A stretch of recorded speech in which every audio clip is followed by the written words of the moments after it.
Hey guys, Ryan Gill here with Hunt Primitive. Vastin and I are out in Arizona right now hunting javelina. And you're going to get to watch this video February 1st for our first of the month hunts. And if you watched the last month's hunting video, you'd see that it was our elk hunt in Idaho. So we hope you enjoyed that one. So you're going to get to watch this one February 1st. But for now, I'm going to kick you back to Florida in the shop where we're going to work on making the points that we're hunting with here in this video. Hey guys, Ryan Gill here with Hunt Primitive. We should have a pretty good show for you today, and you probably already noticed that we're working on changing the format of how we're going to do the Flint Knapping videos, and so I got some other great news as well. So we're changing the format in general on the Hunt Primitive YouTube channel, where at least what we're looking for this year, this season, is to give you a new video every single week, and every one of those videos is actually going to be different. So they're not all going to be napping videos, they're not all going to be hunting videos, but they are going to be structured. So listen to how this is pretty much going to go. Is you're going to get first of the month hunts. So this is the projected idea. The first of the month, it doesn't matter if it's a Monday, Wednesday, Friday, Saturday. It doesn't matter. First day of the month, you're going to get a brand new hunting video. Then after that, we're going to have a Flint Knapping video where we talk about what we're going to be hunting the next month, and we're going to be working through those points in the video, and then learning a little bit about napping along the way and getting some channel updates just like this. And then we're also going to be doing in another video more or less a gear dump and a work through for the upcoming hunt, so you'll be able to see exactly what we're hunting with and what kind of gear we're tweaking, tuning, and working through before we head into the hunt. And then there's going to be somewhere in there a new what I would just call a wild card week, which is probably going to be, it might be an interview if we end up hunting with somebody else that has a guest that comes over. We might be looking over their gear, introducing them to some primitive hunting, or it might be a questions and answers where we go back over the previous week's episode, or could just be another Flint Knapping video. Either way, it'd be wild card. It could be about anything that you could dream up. So anyway, I'm looking forward to getting into our napping today. So we've got some brand new spalls of KnapEasy, and it's been long awaited because we've got some color, and by the time that you're seeing this, I've already stockpiled up a bit, and we should be launching right about the same exact time that you're watching this video, if you're watching it when it first came out. So you have to give me a little bit of time also to get used to some of these new camera angles, because now I got two cameras, one for my face and one for what we're working on, and that'll be fun to work with. But anyway, I wanted to give you at least some up close looks at the new KnapEasy that we're, I think, pretty sure we're going to be calling this Buffalo Jump Flint or Chert. So it's got a lot of like a banding color in it. So it's not all just one color. It looks more and more like a real rock, as you can see. So then when we nap through and make a point out of this, we're going to have, this isn't just on the surface, this goes all the way through. So you're going to have banding all the way through these entire pieces. Nice grays and browns and black streaks mixed in there. Really happy with this new stuff. So Buffalo Jump should be available on the website. Then we actually do have some solid colors too.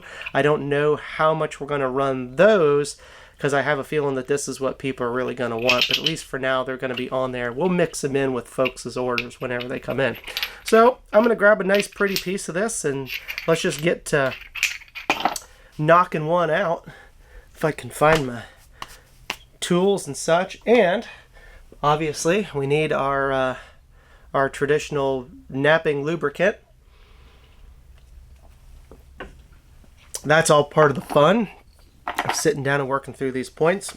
And the best part about this as well is I'm going to be able to work through this piece of rock while I give you guys some more channel and hunt updates. So as it works itself out, Vastin and I are going to Arizona javelina hunting. So in fact, by the time you see this video, we will be either currently there or actually on the way back. So we're hoping to have a great hunt. And now in Arizona, I'm going to show you some of this stuff here. Show you some of the colors in there that we're working with. That's pretty neat, huh? Nice slick material. See how nice that is? There's the flake that come off of it. Really nice. In Arizona, you're not allowed to hunt with stone points. Isn't that silly? But there's a law that I'm sure was not intended for stone points, but it doesn't matter because it's how the law reads, and it says you're actually allowed to hunt with ceramic broadheads. So of course I'm sure the law implies that it's more like, you know, they make ceramic knives, and somebody probably had a little bit of influence in there and says, man, I got these new ceramic broadheads I want to hunt with, and they got that allowed in the law as an exception. But since it says that you are allowed to hunt with ceramic points, guess what? This here new KnapEasy product is a version of ceramics. So it's not a ceramic that currently exists in really any other use. This is specially formulated, but the process is more or less a ceramic style of process. So technically this stuff is legal to hunt in Arizona with, where traditional stone points are not. So just happens to kind of work out fun like that, I guess. So I'm just working around this edge. If you've watched the instructional videos before, that I work around the edge of these. So the turtleback area, we're going to stay up, and I'm going to work all the way around and start working on eliminating that concavity. You know, you'll notice on these new spalls that they've got kind of a dished out area. That's just part of the manufacturing process. So I work all the way around it until we turn this low spot into closer a high spot. And then what's really interesting is I specifically designed these spalls so when you work this down, and we're not quite there yet, but you flip it over, you automatically have some wonderful platforms that you can start to abrade and then work on running these ridges that were specifically built into the casting molds that we use for these to teach people better mechanics of flint knapping. So not only is it a pretty material to work, and it's very easy, hence the name KnapEasy. It does knap very easily, but it also teaches you a lot about platform preparation and running long flakes. So I'm quite excited with the product, and I'm very happy with the new color options. So of course this camera down here doesn't show you quite the color quite as well as this one up here. Of course, now let it focus in on that a second. So really some nice color options in this. What I should do is get you a really good quality camera for down there, and it's not a bad camera either. It's just this one's a lot better. So I'm gonna keep working around this, and I want to talk to you a little bit more about everything that's been going on in the shop and what we're up to. But I've spent the last year, if you've noticed, the Hunt Primitive YouTube channel's been a little slow. Not been doing a whole lot with it.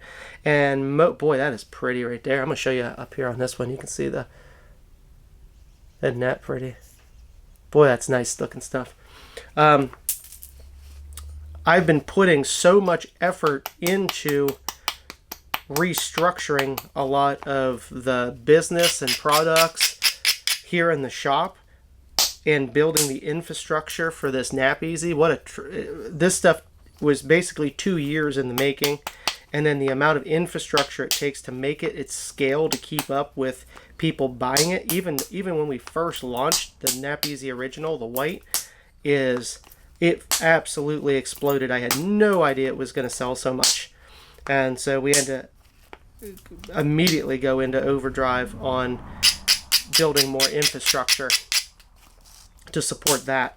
But I've spent a lot of time working through some different product stuff, optimizing the business so I actually have more time, because unfortunately we've been so busy in the shop that it leaves very little time to do videos. There's just not enough time in the day when you're filling everybody's orders, and it's more important to me that if people have spent money with us and ordered stuff, that I get their order done and out to them rather than stop and take time to do videos.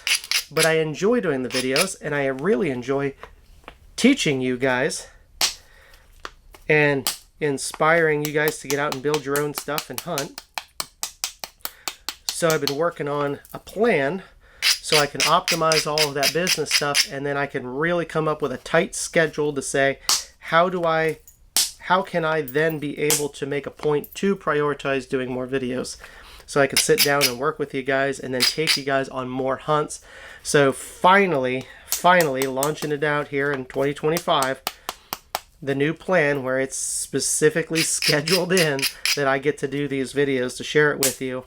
And I guess if business gets even more crazy after this, then it might have to go by the wayside. But I would much prefer to be able to schedule some time to grow the channel. So that's the plan. 1 video per week. And I'm going to say tentatively guaranteed for the year.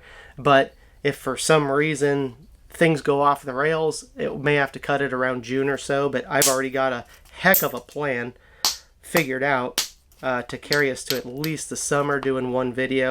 And if you guys like the content and you like following along with a weekly story and a weekly kind of a shop vlog and a hunting vlog, then I would love to continue to do it. But we'll just test it out and see how it goes.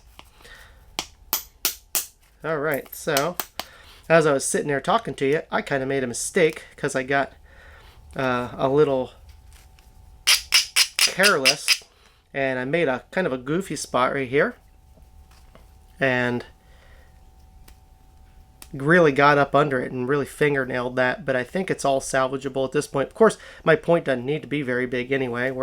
We are actually going with a little bit larger of a point than I normally hunt with, simply because Javelina aren't very big. They're going to be, what, 40, 50 pounds? So if we're hunting a 40, it's going to be comparable to like the, the medium to small size meat hogs that we hunt in Florida, and they're typically not very hard to kill or penetrate with the gear that we've worked up. Obviously the bows and arrows and stuff at this point that I'm used to hunting with, we've gone out and shot, bison with them and some big old hogs and stuff, so I don't think we're going to have much for penetration issue on a Javelina. So I don't mind actually scaling up the size of the point a little bit, because if I get a little bit bigger wound channel on this, then there's a little bit more room for error on the shot for such a small target. So usually people think, if you've heard me talk about it in the past, that people generally think, well, if you're going to hunt a really big animal, you need a really big point, and if you're going to hunt a small animal, you shoot the little tiny bird points, right? Well, as we've worked through a lot of videos in the past, and also my first book, The Secrets and Science of Primitive Archery, first Secrets and Science book, not my first book, but The Secrets and Science of Primitive Archery, we talk about how actually it's the other way around when it comes to hunting with stone projectiles, because of the resistance that they have, the friction going into the target. So typically what you find is those little tiny points are actually for shooting really big animals, and the bigger points are actually more or less atlatl points, but if they were used on bows and arrows, there would be more for shooting a medium-sized game like deer that you wouldn't have, or Javelina for that matter, where you wouldn't have as much resistance in penetration, and you could allow for a bigger wound channel. So that's kind of what we're shooting for here. Is I gotta was that same spot I was having?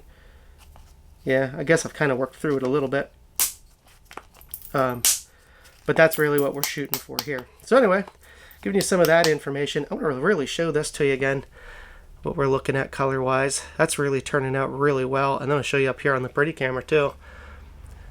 Get to try to focus a little bit. It's set to focus on my face, but man, look at the color streaking in that stuff. So again, I'm calling that buffalo jump. What you're gonna find is I'm coming up with some fun names other than saying, I want the one that's the brown and the gray and the black that's all streaky and swirled. It's like, or I could say a Flint or a chirp, but we might have a couple different versions of that. So I'm coming up with some good names that you'll be able to identify it, much like any natural rock. You've got stuff like Georgetown or Buffalo River or Hornstone, or everything's got its own name, and some of them make sense and some of them don't. A lot of times they're named after a city or a location. So I thought Buffalo Jump was kind of a fun name, so we're going to stick with that. And then I've got I do have more colors on the horizon, and we will be introducing those to you as well. But as of right now, this is the most natural looking. This happens to be a very colorful piece of it. Some of it does seem to be more brown, some of it more gray, with some color patterning in it, but this one is a particularly pretty piece, without a doubt. And since I don't have complete control of that process, it's just kind of is what it is. You'll get some extra pretty pieces and then ones that aren't quite as pretty. But that's just like any sort of rock that you're going to work, right? So, all right, I've got all the big stuff now at this point worked through. You know what I'm going to do? I'm going to zoom you guys in a little bit closer here, and hopefully I can concentrate so you can see just a little bit closer as to what I'm working on.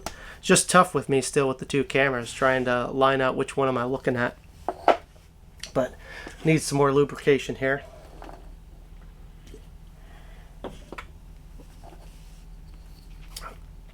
So I got all my big ridges worked down.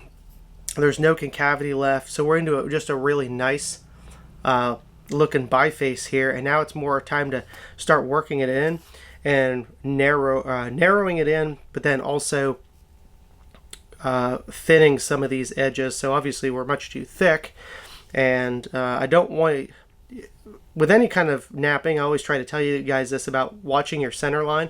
So when you look right down it, you can see that right now all of our platform edge is up on the center line. And so if it's your first time really, if you just happen to be watching this as a first time flint knapping thing, this is not the video to learn how to flint knap on.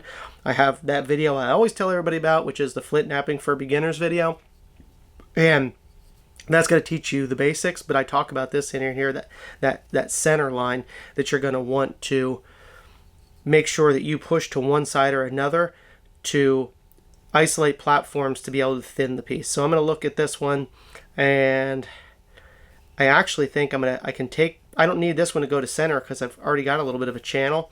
So I'm going to try to chip actually a little bit off this side while I raise the platform to this side, because I have just a little bit of trashy fingernail pieces. Actually, that one came off.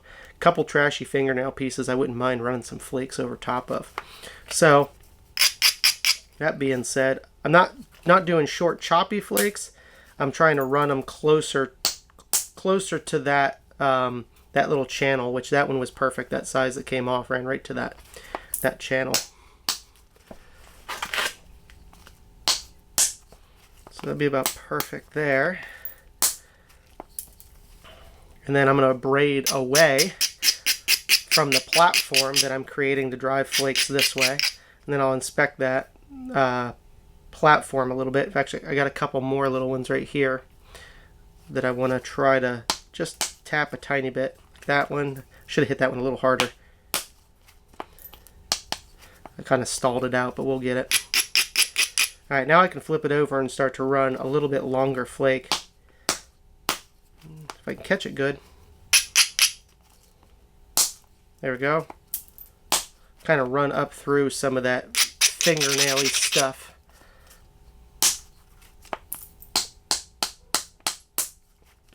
Yep. So there we go. That was a nice one. That got us just about all the way across. That one too, followed that one up. Now getting close to this tip, I gotta be a little bit more careful because I don't want to overshot that tip too hard. In fact, I probably shouldn't have taken that one. I should have switched to indirect percussion, but we're still far enough out. I'm not worried about it. I got a long way to go on narrowing this one down. All right, kind of the same thing here now is I'm gonna run a couple on this side to raise that platform. Man, that stuff's pretty. That really did turn out beautiful. Look at that. That stuff. And it's a pretty piece of material. And it looks, that's the good part about it too, is it looks more natural as opposed to, you know, like a glass or a ceramic that just is a bunch of random pretty colors. Specifically working on natural looking materials or natural looking colors for this. So it's a lot more reminiscent of a stone point, of a natural stone point. Not saying we may not do some exceptionally pretty colors. I think if we get to a point where we want to make something like a Georgetown or a Flint Ridge version of it, not a Georgetown, a coral, an agatized coral or a Flint Ridge, something that's got a lot of pretty colors in it, I think that there's a possibility, but I got some other stuff in mind here that I think you guys are going to like in the next upcoming months. But I'd be working with this stuff here. It's real pretty. No guarantees on what I'll come up with, because sometimes stuff works out and sometimes it doesn't. Alright, that's looking good. I'm going to try to take one good thinning flake off the back. We got that one. Look at that. Ran pretty well. About a beautiful flute right up the center of this thing. So you can see it's easy to knap, but it's not super snappy. You know, it's easy to break, but it's not inclined to really snap in half on you so much. I'm sure you can definitely snap them in half. I have done it a few times while rushing, but for the most part, it's not been a big deal. And you will notice, especially with the color, you're gonna start to highlight some very small air bubbles. But as of thus far, like if you get real in here and maybe see some of these, they nap right over, and very rarely do they ever seem to be a problem. In fact, I'm not entirely sure that those aren't actually black specks. I can't even tell if it's an air bubble or not. I guess I could tell you in a second if I stick this in it. That's a black speck. Oh, well, they might not be air bubbles. You'll find some air bubbles occasionally. There's a tiny one, but those are actually black specks. But yeah. We'll keep working this one in. I think it's time to switch over, and I'm going to run this pressure flaker to just kind of start narrowing in and raising platforms, so I've got some better platforms to run and thin this point. And I don't specifically know if there's any barbed point laws. I didn't look into that too much. I just assume at this point, because there's so many states that could view a corner notch point as a barbed point, that if I'm going out of state hunting, then I automatically just make a side notch. So that's what I'm shooting for in this. I'll just make a normal side notch hunting point. That way, even if a technically barbed point is not a problem in Arizona, who knows down the road, next thing you know, we go ahead and do another state, and I don't want to have to switch my points that are already hafted just to accommodate another silly rule from another state. So, I mean, it's inevitably going to happen at some point, but for the most part, whatever I hunt with that's in one state that's a side notch point, I can pretty much hunt in all the other states that allow stone points. And by this point, states that don't allow stone points are really far behind, and they kind of need some people to start lobbying to get them legalized, because we've absolutely shown how devastatingly effective that they are at this point. But some states are just, I mean, what's crazy to me, and I don't have an opinion on this, so it doesn't matter. I'm not criticizing anybody that smokes pot in the least, because I don't smoke, but I don't really care if anybody else does. But what's crazy to me is you can go to Colorado and openly smoke pot, but you can't hunt with a stone point. And I'm like, sometimes laws just make no sense to me, but it's not important enough for anybody to really worry about changing. All right, I'm gonna switch over to some indirect. If you haven't seen that before, I'm sure you have. I put my foot up. I actually use an old ammo can, but then I pinch it behind my knee like that. That's not anything that I adopted. I think that was Jack Crafty that started doing that. I'm sure a lot of you guys follow him. But I just kind of picked it up in a roundabout way and started working with these indirect sticks. And of course, I'm sure you guys know it already that we sell all the tools and stuff on the website too. But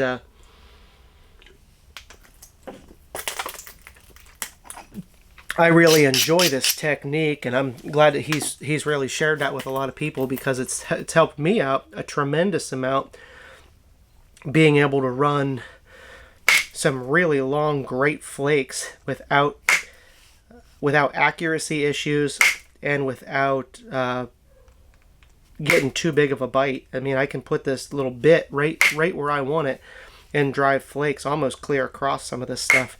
Now, as far as using indirect percussion on the KnapEasy, I talked about it in the one video where I said let's really dive into making a KnapEasy point, and I talked through the nuances of it. So if you haven't watched that one, it's a good one, but I'll tell you some of that trick here. is a lot of times, and this goes for any indirect percussion, but especially with the KnapEasy, because it does run a flake so easy. A lot of times when we're napping with regular pressure flakers or boppers, we have a tendency to want to put a big bite on it, and so this way we can get a hold of a big flake. And using indirect, especially on the KnapEasy, we want to start almost more horizontal and then add maybe a tiny bit of bite. But there'll be times that I even have a back pitch on this, and I'll fold this up because it will run flakes very far. And you'll also know on some of the really hard shirts, I put that bit right on that tip and I kind of push in and pull up a little bit and I hit. And on this material, what I do is I braid that off a little and I actually set the tip up on top of the platform.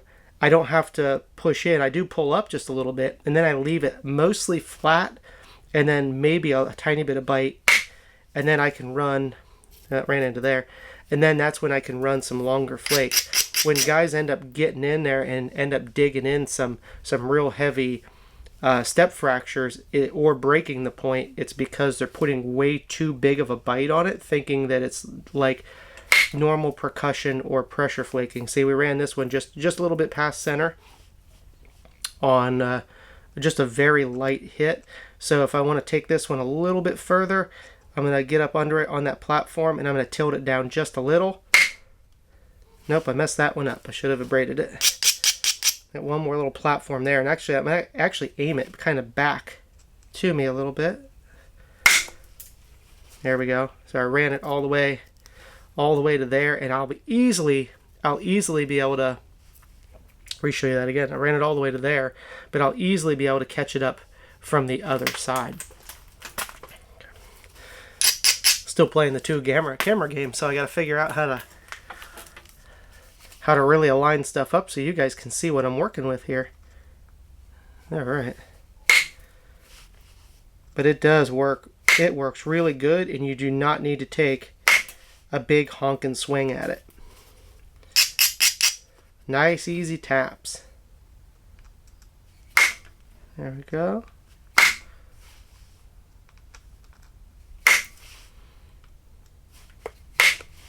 There's a good one there. See, we're really thin. I actually got too much of a bite on that one. You can see I actually overshot it just a little bit, which is not a big deal. You got a ton of room here. But yeah, you got to be especially careful around these tips. You can most definitely overshoot them and knock your tip off. There we go. In fact, I need to probably back off just a little bit on the bite that I'm putting on it. I'm going to braid that one off. Ooh, that's a nice one. Oh, that was pretty. There, past center.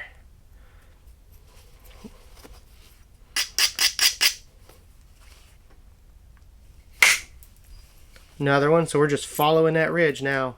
We got a little ridge right there. Hope I don't take too much of this big old black spot out, but I bet I will. I really like it, but I think it's gonna unfortunately nap some of it out. It's not on this side, but that's the way it goes. Yep. I should have abraded that one a little bit better. I'm gonna try one more hit on that. If it doesn't go easily, then I'm gonna reset the platform. It didn't go easily, so I better hold true to my my word, or I know I'm gonna mess it up. So I'm just kind of grinding that platform down to raise that platform, so I get rid of some of the little trashy stuff. And then I'm actually going to come on this side and I'm going to raise the platform the other way and get rid of some of this loose material, just so we don't get any weird shock waves running up through that. That's good. So what I did then is I was able to isolate that platform right there a little bit easier, you can see.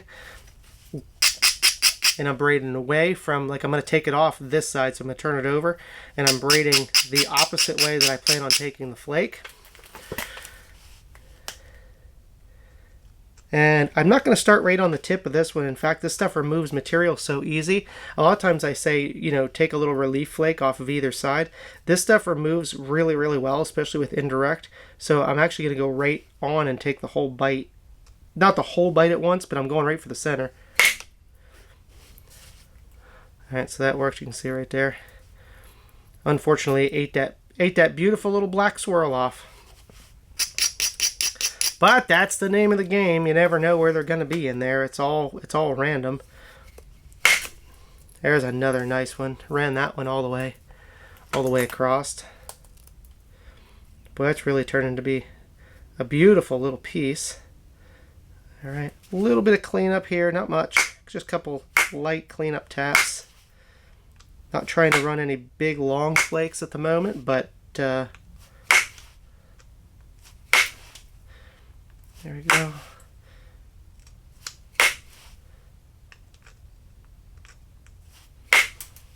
Very nice. And I got one on this side. I'll try it. I hope I don't mess it up. I should have stopped and abraded.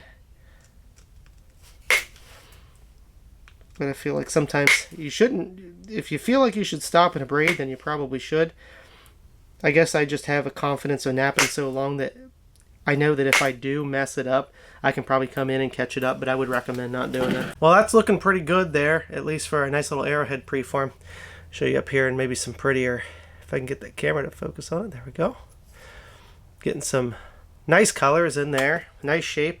It's still obviously a little bit too big, and most certainly a little too thick. It's not bad thickness for the size of it as of yet, but now it's just kind of pressure flake work, so I'm going to use my larger pressure flaker, the XL flaker that we offer. It's a little bit more robust and it doesn't wear down quite as fast, so that's why I recommend doing that for a lot of your grinding and heavy lifting. It doesn't necessarily remove a flake any better, it's just got a lot more meat, so they wear down slower and are good for all this kind of grunt work.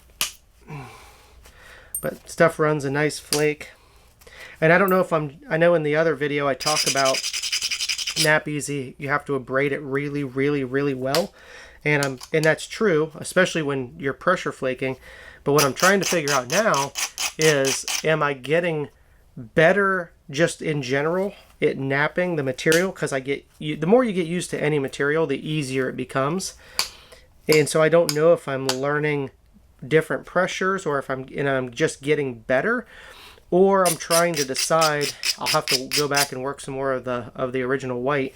I'm wondering if the different minerals that we're adding to this to get the color, if it's stiffening it up enough to where it actually doesn't need as much abrading to get the good pressure flakes. But either way, I still want to abrade it well and still want to be really careful around these tips, because it'll overshoot the crap out of it. It runs such great flakes. But yeah, I don't know if it's just me or if the material's a little stiffer now. I'm not sure, but I don't feel like I have to. You notice I come in and I abrade, but before it was like I was really working at this stuff. And it was like I had to abrade after every single flake.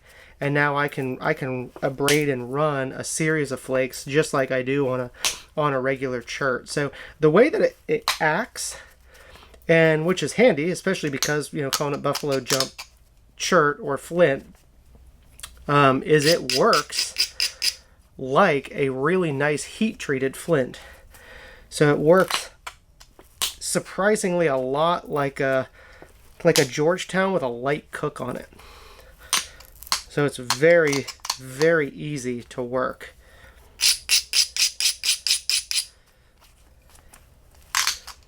And I'm sure it's if it's your first time working it or whatever. As I said, every new rock has nuances that you have to learn. I mean, there's people that they work Obsidian or Georgetown the first time ever, and they're like, oh, I really don't like this stuff. It doesn't work well. And it's like, that's probably like some of the best working material in the world. Easiest working material is stuff like Obsidian or Georgetown, which is now unfortunately getting harder and harder and harder to get. And, you know, we don't even offer the Georgetown anymore, honestly. Luckily, we've got a nice Nice new substitute, right? But most people get used to working one type of material, and then when they switch to something else that's really good, they're not in tune with all the little nuances of that particular material. So that's why I always say you gotta go through like a box of it till you really get the hang of something to decide if you like it or not. Usually just working one piece out of it isn't enough to really decide. I said I've had guys before that have bought it and said, "Oh, I thought that you said that this, this this was years ago. When I had it, I thought you said that this Georgetown was like the best in the, best material in the world, one of the best." And I'm like, "It is. It's phenomenal." And they're like, "Oh, I can't nap it at all. It's terrible." And I'm like, "I don't know how you can't nap, and the stuff's beautiful, but naps beautifully. Bland to look at, but naps beautifully."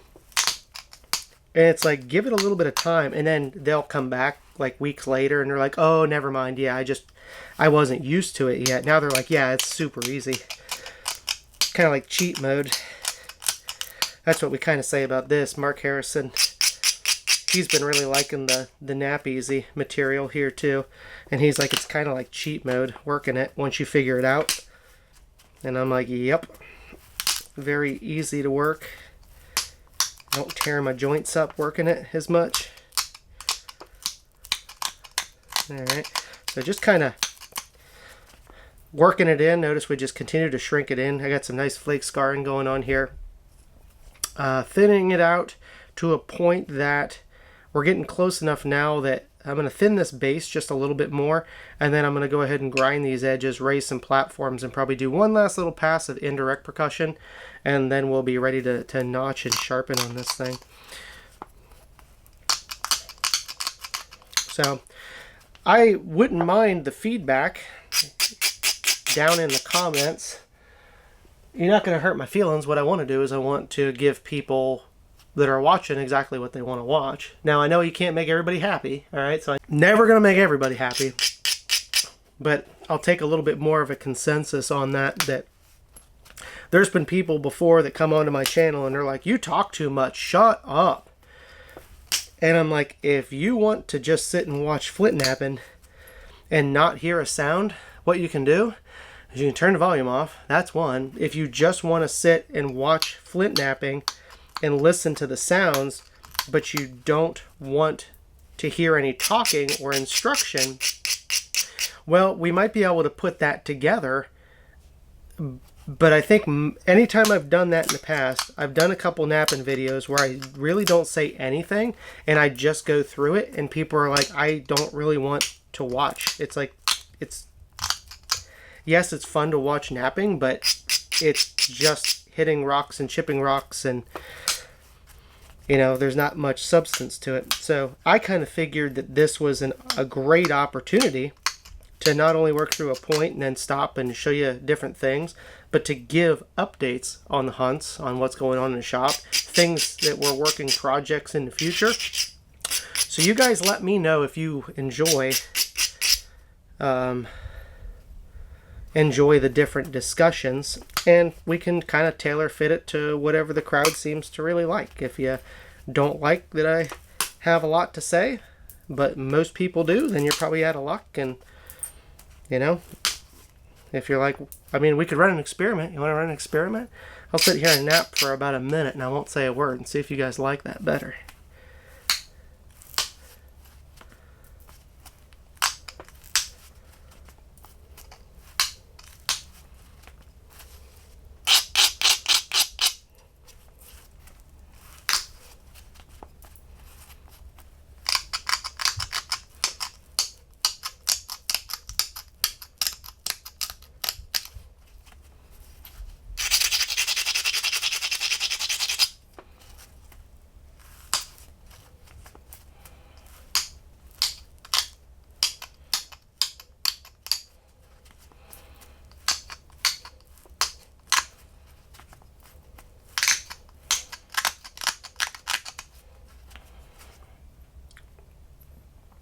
Would you guys rather sit and listen to that for an hour?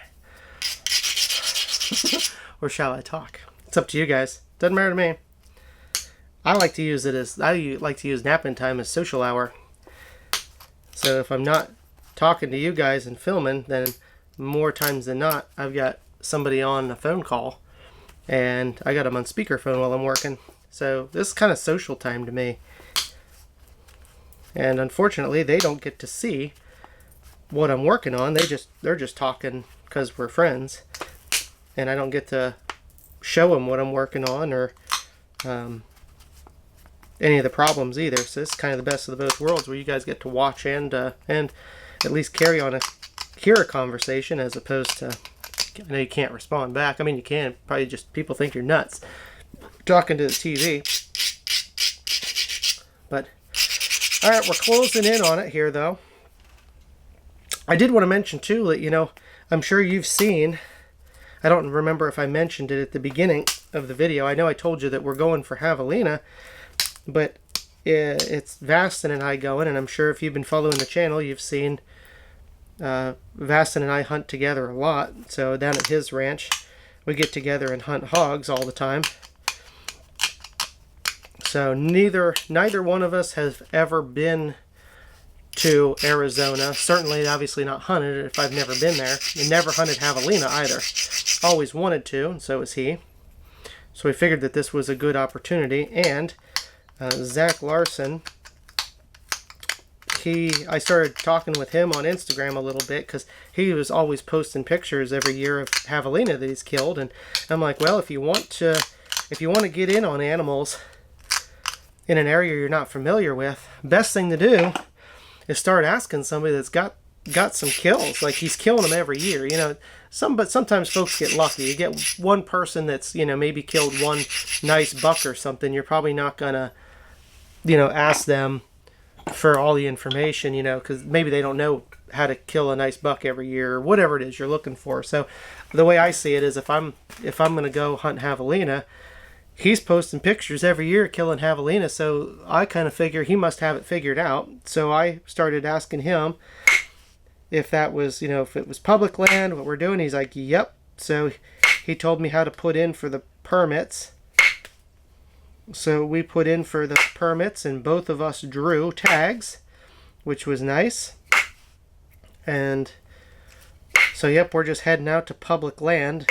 And Zach was really nice enough to help us out with giving us some ideas on where to go, some unit numbers. That's why it's so important to have somebody that's willing to help out a little bit.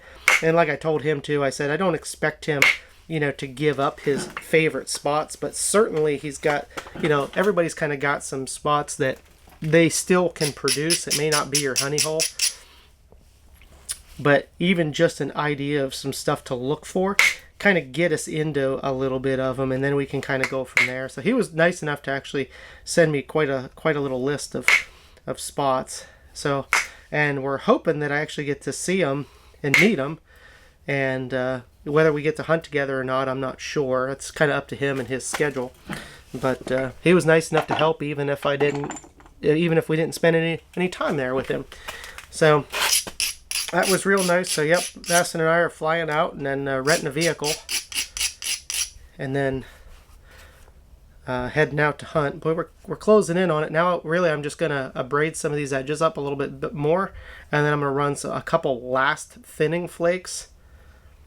It is pretty big though. I may actually still tear it down just a little bit. It's still a little bit bigger. I actually got to look at it without my glasses, because that magnifies everything. Yeah, it's a little bit larger than I still want. So as I thin it down, I'll crush it in a little bit. But yeah, so we're gonna have to rent like a 4-wheel drive or an all-wheel drive vehicle to get into some of these places. He said they can be a little rough, and probably have to cover quite a bit of mileage, not just driving but walking, which if you watch Vastin and I hunt hogs, it's a tremendous amount of walking. And there's some days that we'll do anywhere between 5 and 7 miles a lot of times in the morning, total walking. And of course that's not in a straight line, you know, that's zigzagging, moving around. But if you use like a tracker app, we'll cover 5 to 7 miles a day in the morning, and a lot of times we rest in the afternoon unless for some reason stuff's really up and moving. Then we'll still be out hunting around, and then usually we're a little more tired and the animals don't get up and move as much in the evening, so we start a little bit later, and we oftentimes then run between 3 to 5 miles in the evening. So we're not afraid to get out and cover a lot of miles.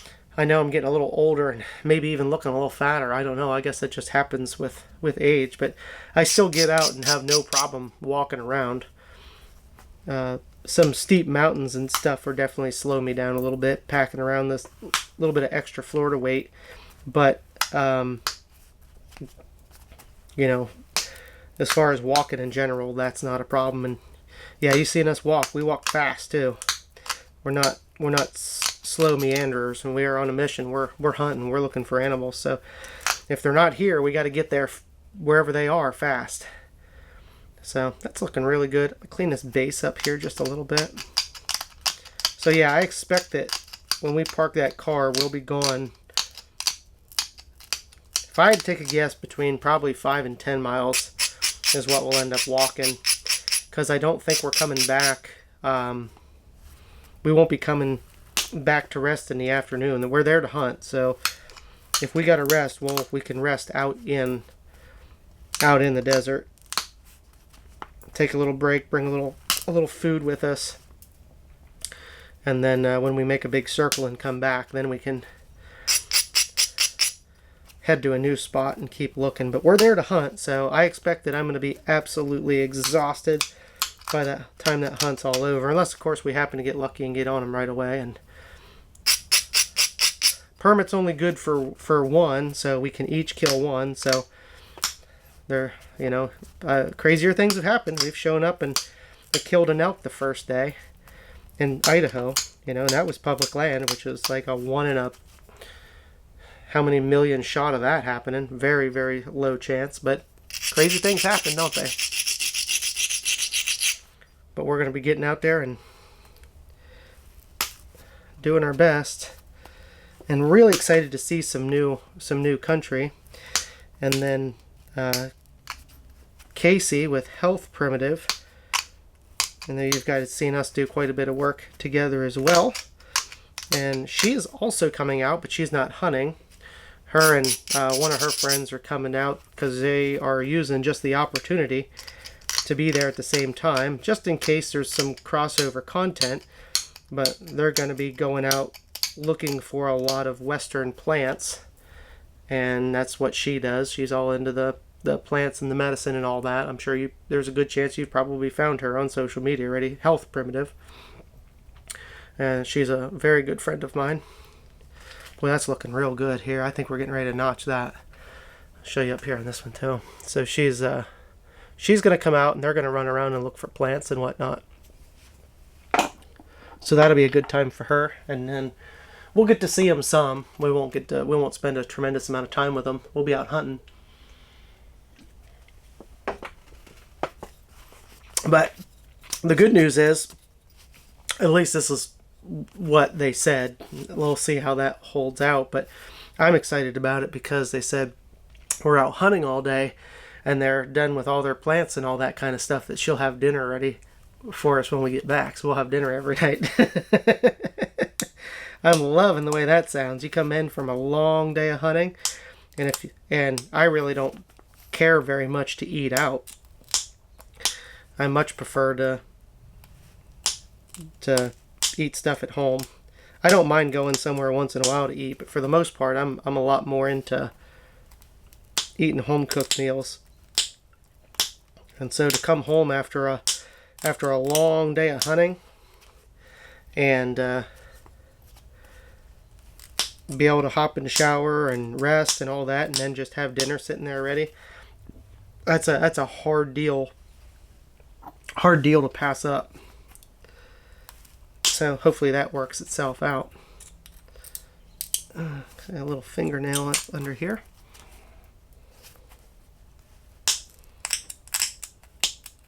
That'll be nice. So then next week, the video I think you're going to be seeing next week, unless I rearrange them, but I'm not anticipating rearranging them, is you'll see kind of a gear dump, I suppose, on, you know, what bow I'm bringing, the quiver, how I'm setting it up. I know I've got to make some new arrows, because every time we go out and hunt and get into hogs or whatever, always come back with a few less arrows, and I don't like to travel, especially out of state, and not have enough arrows. Not only in case you get into shooting or something happens, you know, you start missing. Last thing you know, you don't want a psychology episode where you're sitting here thinking, well, I only brought 4 arrows or 5 arrows along, and I already missed twice and broke the point, so I'm down to only a few arrows. Now you're worried about that rather than the hunt. It's nice to just know that you're good on arrows. And then also, we're allowed to hunt small game and stuff, which of course I'll have my blunts like I normally do for hunting at cottontails and whatnot. But you know, sometimes there's other stuff out there that requires a stone point, and I don't want to have to say, well, I don't want to take that opportunity because I'm afraid of losing an arrow. That's no fun. So make sure we come prepared. Plus, you don't know how many arrows that the airlines are going to manage to somehow break too. I have a PVC bow case that I put bows and arrows in, and I thought that they wouldn't have. That's the same stuff that I shipped the bows in, so we don't have it. They don't break them. Well, sure enough, when we went out to Montana, only changed one plane, and by the time we got there, they had blown my bow case apart, and my bow was hanging out. Luckily, nothing was hurt, and nothing was missing, but all you had to do was pick the thing up and dump it, and all the bow stuff would have just slid out. They could have slid the bow out anywhere. And so that aggravated me to no end. And then of course they're like, yeah, we're not responsible for that. And I'm like, so you're not responsible for stuff you broke? Like, that's ridiculous. So I have no faith in that airline system to get me where I need to without either losing or breaking my stuff. But if I've got extra arrows, then there's a good chance that maybe they won't break or lose all of them if something happens. You know, never know too. It could be, I've seen people make mistakes, silly mistakes, like laying their bow and arrows down on the ground and forgetting about it and running it over with a car. I've seen you're getting down some rocky or slippery stuff and end up slipping and landing on your quiver and breaking your stone points or your arrows or something. I mean, I always recommend that to folks. If you're taking a trip somewhere, I'd be bringing some arrows, making sure you got plenty. So that's what I'm doing tomorrow. Is I got to come up with a whole bunch of, tomorrow from when you're watching this, I got to make up a bunch of new arrows, and then I got to start the testing and tuning process of those and make sure that they are perfect.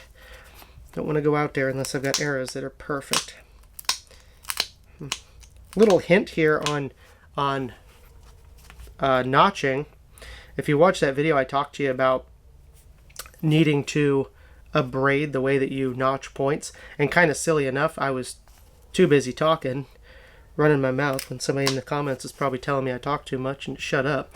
But I wasn't paying attention, and I started just notching this thing just like I'd normally do a stone point, not the way that I told you guys about in the notching video, that or the other KnapEasy video, that you have to be a little bit more intentional with your notches on KnapEasy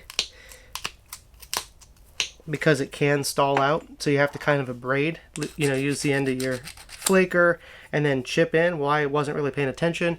I ran right through it. So luckily, if you've got a nice sharp tip copper flaker like this, then you can reach right in there. You can yank a pretty good one out with that copper. And then once you rebuild those platforms, then you can take a little micro flaker. And so that copper just kind of showed up and saved the day for me there a little bit. But we're just about done with this one, and I got a little bit more to go here on the notching, and then we're going to sharpen it up And then I'll be able to catch you guys on the next one, but you don't have to go quite yet. I'm still going to sit through and finish this point. And again, let me know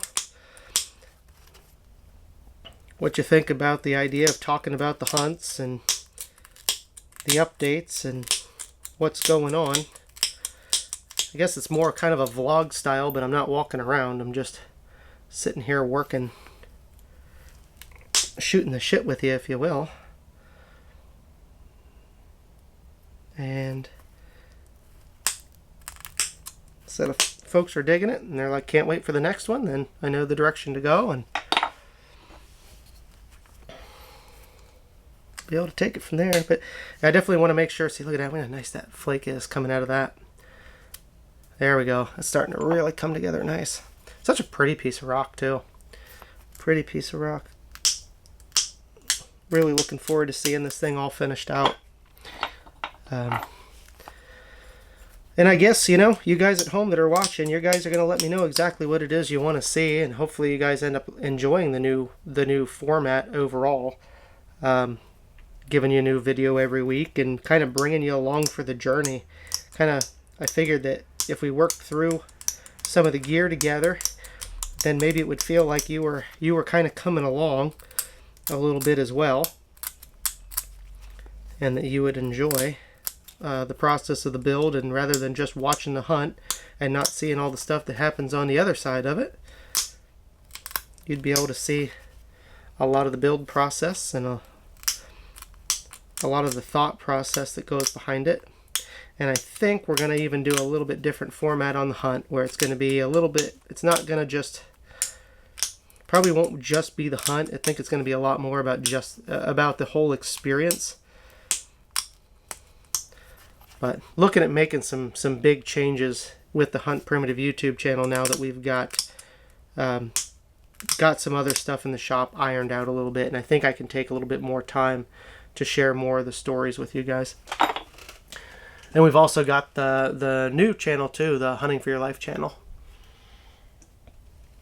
How long or that sticks around, I'm not sure. I kind of figured the same thing. I'd run a year, maybe half a year, depending on what folks want. But on that, it's a whole nother channel.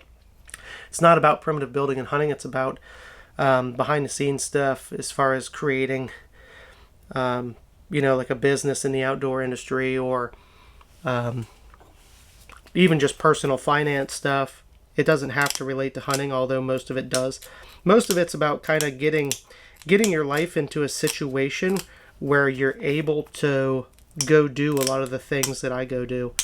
So that's one of the questions that I've gotten from a lot of people, is saying, how do I get started into, you know, maybe not building and hunting primitive, but I've got an idea and I want to run with it, and how do I start with that? That's what that channel's about. So as I said, it's gonna totally depend on the viewers' participation, how many people are interested in the content. I've got no specific reason to do it other than I just want to help other folks out. And you know, it could grow another platform, and, you know, could ultimately transform into another business in the future, which is fine. I've got some good ideas for it, but if it's, you know, if folks aren't really into it, then it doesn't really matter to me. The Hunt Primitive channel is my bread and butter. This is what I'm obviously most passionate about sharing with you guys. But I'm also very passionate about business and video, and living a debt-free life, and then having the ability to take time to do the things that I love, and to also take trips and hunt places I've never hunted, and make relationships with folks that otherwise I probably would have never, had it not been for all this stuff. And I know that there's a lot of folks out there that would love to do something similar in some capacity, and so that's just what that channel's about. So again, that's Hunting for Your Life. Small channel as of right now, so therefore it's probably a little harder to find. But if you typed in, oh, Hunting for Your Life and my name, Ryan Gill, then there's a good chance you'll find it. Find the content. You can also check it out on my there is an Instagram and a Facebook page, although I'm not doing a lot of posting on it currently. But it's whatever you guys are interested in. All right, I've got that thing sharpened up. That's feeling nice and sharp. And this stuff, it cuts you really good. When you get a good edge on this stuff, yeah, there is no issues about being sharp. So I know folks were wondering when I first came out with the KnapEasy product, saying, well, if it breaks so easy and naps so easy, does that mean that it's not strong enough to hunt with, or is it not going to be sharp or whatever? And it's like, nope, it is plenty strong. We already went out and did the hog hunts with it. It's stronger than Obsidian for sure. Like I said, it's very similar to this one here in particular is very similar to like a high grade, lightly heat treated flint or chert. And the KnapEasy original is kind of like a heat treated novaculite or a dacite, if you're familiar with those rocks. So anyway, all right guys, that's going to be the show. I'm going to show you here on this camera, and then I'm going to show you up on the pretty one. So hang tight on that one. I'll show you good. I might have to change a setting here because it's going to focus on my face otherwise. There you go. Change the setting so you can see it. That turned out real pretty, didn't it? Nice colors in that thing. So nice sharp serrations. Oh yeah. That's a great little hunting point right there. Great Javelina point, isn't it? Well, alright guys. Well, that's the show. I hope you enjoyed it. Hope you're looking forward to the new format. Any thoughts you have, drop them down in the comments. We'll see you on the next one.